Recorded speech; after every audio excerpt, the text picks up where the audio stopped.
Honest J. Nowak. Coming at you live.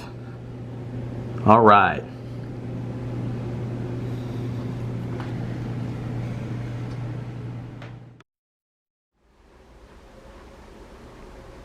A pleasure to meet y'all at last, and welcome back to Honest J. Nowak Graphix. Today's pick on Graphix is something rather recent. A bit too recent, pretty much. But I've actually gotten the chance to play this. I'm specifically going to be talking about Square Enix's most recent title that we got, most original, recent title that we got, Outriders. This is something that a lot of people have claimed to be a bad game. For an April 2021 release that's meant for both the PS4 and PS5, Square Enix's Outriders does in fact have a whole different feel. But the way I see it, from what I was able to get out of it at the time I've made a good playthrough, which was incomplete of course, but that's only because, let me just say for once, I have pretty much a near agreement with the majority of the people that have already played it. A near agreement. And that's actually for a few different things out there. Because first of all, the storyline shows Outriders are simply different types of beings that are known to accompany humanity by all means of all sorts.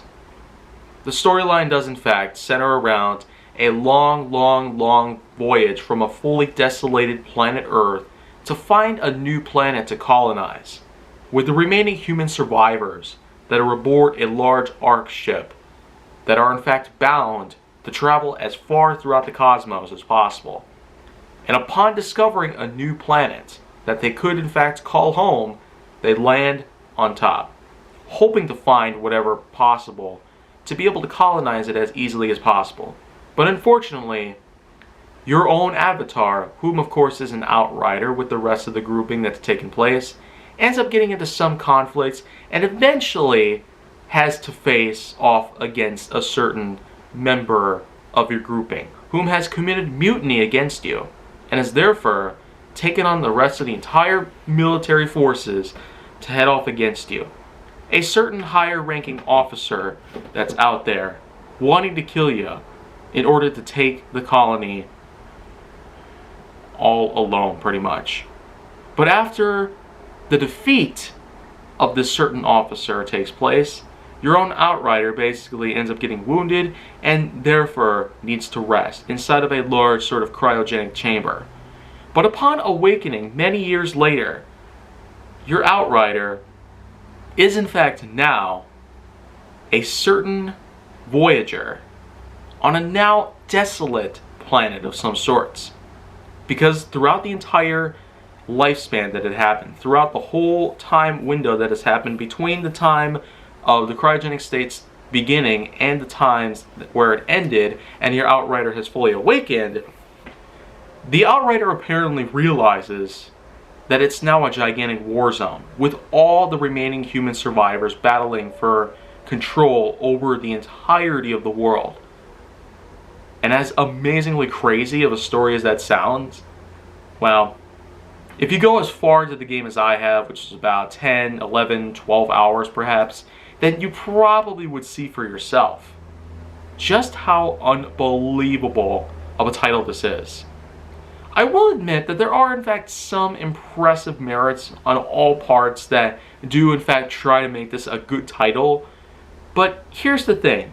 Square Enix, People Can Fly, and all these other companies of all sorts probably should have done a bit more valiant effort on this game. Not just with the storyline that unfolds. It doesn't really matter how insane it possibly gets or how much action there is or how much drama or how much horror there ever has to be. There are several unique things that probably seem left out. Because from what I can gather, this is a little more than just a clone of the combination of Uncharted 4, Mass Effect Andromeda, and maybe other franchises pretty much. Because the engine seems to be very similar to Mass Effect Andromeda, and the gameplay itself almost has a bit of a reliable function in contrast to Uncharted 4: A Thief's End. So it seems to be a little more than like a clone of both of these games mixed together with some originality blended in just to make it seem more original. And I'm pretty darn good at identifying key differences between different games. I can always put together some lousy comparison as a way to gauge that this game feels very familiar, feels very much like a ripoff of some other game. And Outriders seems to be little more than that sort of culmination. But after all that's said and done by me, myself, and I, after I've played the game for quite some time, I've eventually come along to the conclusion that it's flawed. Very flawed. Like, really. How on earth does this game have to be so darn difficult? Like, seriously. If you were to watch all of the GWK stuff that I have on this game, then you'd see for yourself how frustrating it is. How amazingly, horrifyingly, like, insignificantly bad this is. Like, for a PlayStation 5 title? Are you freaking kidding me? This is meant for a next-gen console, and apparently it's hard as crap. Like, that's just one of several things out there that I have to basically describe, pretty much. I have to come clean with all of y'all right now. Being a hardcore PlayStation 4 / PlayStation 5 gamer, I've never once expected something as recent as this to somehow be this insanely bad. Man, like, am I really that hardcore of a seeker? Like, wow. I mean, a lot of people have pretty much advised me to probably steer clear from this game, and I can't say that I regret doing it because somebody had to. Somebody had to make a playthrough for Outriders. A lot of people wouldn't do it. So it's my turn to step in to the world of gaming as it is now and make sure that Outriders gets a good, clean playthrough. Because even though mine's not even complete, I tell you, there's really a lot more that I am looking forward to in the future. Because Outriders has been a part of most GWK related media. It was in fact featured as part of Megapix's weekly Season 2, which you can already pretty much find. And let's also not forget, I'll have this on GWK Journey 5.067 in a little while, because it still has yet to debut, which won't be until around next month. So do be sure to get your schedule ready for that. When GWK Journey 5.067 begins, alongside the Nathan Drake triage and what's left of Megapix's Weekly Season 2 and Mainline Season 6, then you'll pretty much see for yourself that Outriders is very flawed. Even by my own standards, I've been very well trained, very well familiar to get to know these certain atrocities that come around left and right. Outriders, though, is a whole new magnitude for me to come across. There's a big difference between frustration and fun and just pure frustration. I feel like that Outriders is literally the same old type of newfound tradition where some games are declared obscured for a reason. And you know what? It's not just the insane difficulty that comes around, but for something like this, there are a medley of other flaws that would already be bad enough to be featured on any sort of PlayStation game, no matter what the generation. It's not just the insane difficulty, but it's also the occasional unresponsive controls, weak weaponry, impressive, complex design that takes place. It takes a lot of time getting used to getting to know about the different things, including the progression system that's put into place, the different skill sets that you can spend certain points on, and let's also not forget, you also have to choose wisely.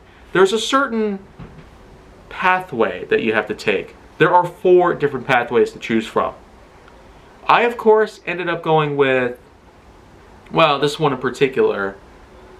I can't necessarily describe it as much because I already tend to forget all this stuff here. My mind's already occupied by all these certain things that are put into play. The many atrocities that have pretty much been put together.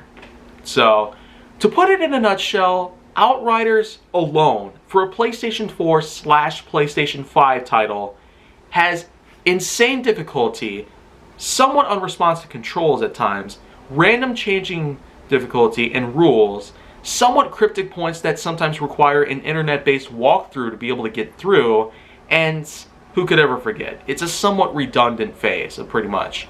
Somewhat monotonous by any means, and repetitive, pretty much. And even though there are a lot of unique merits in and of itself, it's certainly non-derivative of a genre of any sorts. A genre of any kind, whether it be shooter-based, or action-based, or adventure, fantasy, or anything of all sorts. There's a huge, huge requirement that takes into account the kind of balance that needs to be sustained in order to produce a good quality game. Outriders seems to go way too far on a lot of things out there. It seems to push the difficulty up to a point where you really feel like you are going to lose your mind. And I myself, I played for how long pretty much? But I'd say the one big flaw out there that surpasses all the others that I've said so far, even the high-end difficulty, would be the autosave function. Yeah, the autosave function.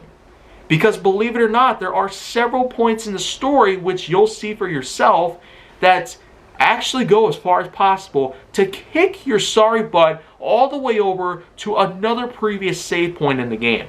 Autosave is completely necessary, but when you don't have it programmed right, then it's gonna be a problem for everybody. Not just seekers, not just hardcore fans of games, not just big spenders on all sorts. Anybody who's willing to spend good money on any sorts, please take your $60 and go find something different. Because this is not what it seems. This is not, in fact, what I myself would expect. But it's still important to note that because of the system I have put in place, I have not wasted $60. No, I managed to get refunded for all that. And I spent that $60 a little more wisely on Amazon from that point going forward. I was able to get myself a bunch of new material to be able to continue my production on other content. So, at least I don't have the audacity to waste any kind of money of mine. But you know what? Wow. Just wow. Outriders is without any doubt probably what I might consider to be the worst Square Enix title out there. The worst PlayStation 5 title in existence, and maybe the worst game of 2021. Now, that's really saying a lot, and that is ironic too, because being that this is the worst year we've ever lived in our whole lives, that's really an accomplishment. To give us the worst example of modern video gaming, design, coding, developing, and publishing. That's really an accomplishment. I'm baffled, fascinated, and amazed at the same time that something this bad can be put on the marketplace in the year 2021 AD. Man, we're 2021 years into a whole new era for humanity. Someday we'll probably encounter an entire new era of chronology, possibly after my own death. And I want it to be called TI. And I know what you're thinking. Texas Instruments. No, that's not at all what it is. I will probably have to discuss that a little bit more often at some other point in time, but you know what? This is pretty much what it is. Outriders is without any doubt as terrible as it could possibly be. It tries to be good by all means, but it does little more than rip off the designs and engines of other games. It's insanely difficult, quite cryptic, has a huge save function problem, and a variety of other flaws. So, if I wanted to put this on a ranking scale, even though I'm not necessarily into ranking video games by the same kind of Kaiju Force Neo official scorings as I would give out to movies and sometimes TV shows, let me just tell you, for a 2021 title, an already horrible year since day one, for a title that was released then, and just so happens to be the worst of the worst that I've played out of all 2021 titles thus far, I will probably give it a Kaiju Force Neo official scoring related to video games of 1.5 out of 10. That is as low as I probably will be willing to go here, because you know what? We still have some time left before we possibly have even worse titles out there. So, at this point, just let it be known. This is the worst game inside the worst year of all time. And so, that's an absolute accomplishment by all means. So, that's just the end of all that. But if you want to see more go down on my channel, then make sure that you like, subscribe, comment, follow me on social media, and stay on the Hollywood side.